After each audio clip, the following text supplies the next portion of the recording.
आज हम बात करेंगे ऐसे पेशेंट के बारे में कि जिनको जो है वो ब्रेन पे जो है वो चोट लग जाती है और या उनका कोई फ्रैक्चर हो जाता है और उसके बाद एक लंबा अरसा जो है वो हॉस्पिटल में जो है वो गुजारते हैं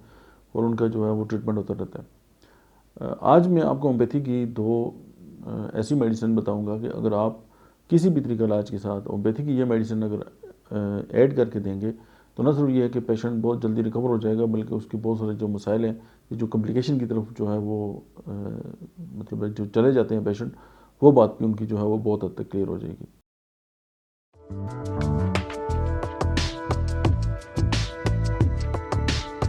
बिस्मिल्लाहिर्रहमानिर्रहीम, अस्सलाम वालेकुम। मेरा नाम डॉक्टर अहमद एजाज़ है और मैं सिविल अमी क्लिनिक से बड़ाबाद से आपसे मुखातब हूँ। आज हम बात करेंगे ऐसे पेशेंट के बारे में कि जिनको जो है वो ब्रेन पे जो है वो चोट लग जाती है और या उनका कोई फ्रैक्चर हो जाता है और उसके बाद एक लंबा अरसा जो है वो हॉस्पिटल में जो है वो गुजारते हैं और उनका जो है वो ट्रीटमेंट होता रहता है। आज मैं आपको होम्योपैथी की दो ऐसी मेडिसिन बताऊंगा कि अगर आप किसी भी तरीके इलाज के साथ होम्योपैथी की ये मेडिसिन अगर ऐड करके देंगे तो न सिर्फ ये है कि पेशेंट बहुत जल्दी रिकवर हो जाएगा बल्कि उसके बहुत सारे जो मसाइल हैं, ये जो कॉम्प्लिकेशन की तरफ जो है वो मतलब जो चले जाते हैं पेशेंट, वो बात भी उनकी जो है वो बहुत हद तक क्लियर हो जाएगी। सबसे पहले जो है वो दिमागी जो चोट है उसकी जो मेडिसिन है वो है अर्निका।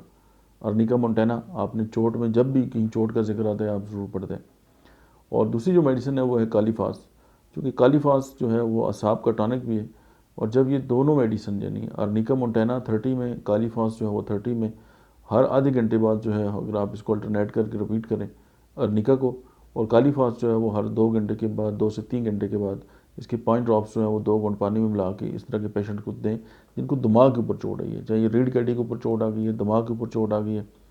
तो आपका पेशेंट जो है वो कॉम्प्लिकेशन में जाने से भी बच जाएगा और उसके बहुत सारे मसाइल जो हैं वो ठीक होना स्टार्ट हो जाएंगे। क्योंकि अर्निका जो है वो खून को पतला भी करती है और जो खून कहीं पे जमा होता है वो उसको जो है वो वहाँ से जो है वो क्लियर करती है। और स्पेशली जब माइक्रो लेवल पे जो आर्टरीज है उनके अंदर जब ब्लॉकेज आ जाती है या खून जो है वो वहाँ पे रुक जाता है तो ज़ाहिर है ब्रेन के फंक्शन जो है मुतासर होना स्टार्ट हो जाते हैं और फिर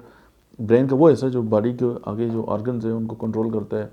तो वो जिस्म का वो हिस्सा जो है उसको ज़ाहिर फालिज हो सकते हैं, कमज़ोरी, बहुत सारी कॉम्प्लिकेशन आ सकती हैं। तो ये दो मेडिसिन जो है वो याद रखें, क्योंकि अक्सर आपको गिला होता है कि जी हम आपको डोज़ नहीं बताते या उसका तरीक़ाकार नहीं बताते। वो इसलिए भी हम इस पर ज़्यादा फोकस रखते हैं कि डोज़ एडजस्ट करना आपके डॉक्टर का काम है जो आपके करीब है या जिसने आपको चेक किया। लेकिन ओवरऑल इस तरह की जो मेडिसिन है जो आपकी लाइफ में वैल्यू ऐड कर सकती हैं वो हम आपको बता रहे हैं। तो आप अर्निका मोंटेना और जो कालियम फास्फोरिकम, कालीफास, कैलियम फास, ये सारे इसी के नाम हैं। तो आप इसको बायोकेमिकली भी इस्तेमाल कर सकते हैं। 30 में इस्तेमाल करेंगे तो आपको ज़्यादा बेस्ट रिजल्ट मिलेंगे अर्निका के साथ मिलाकर। मुझे उम्मीद है कि ये जो वीडियो है ये आपके ज़िंदगी में कुछ ना कुछ वैल्यू ज़रूर ऐड करेगी। और अगर आपकी फैमिली के अंदर या आपके जानने वालों में इस तरह के कोई लोग हैं तो आप ज़रूर ये वीडियो उनको शेयर करें, और ताकि आपकी वजह से या इस वीडियो की वजह से किसी के इंसान की ज़िंदगी में जो है वो बेहतरी आ जाए। Thank you very much.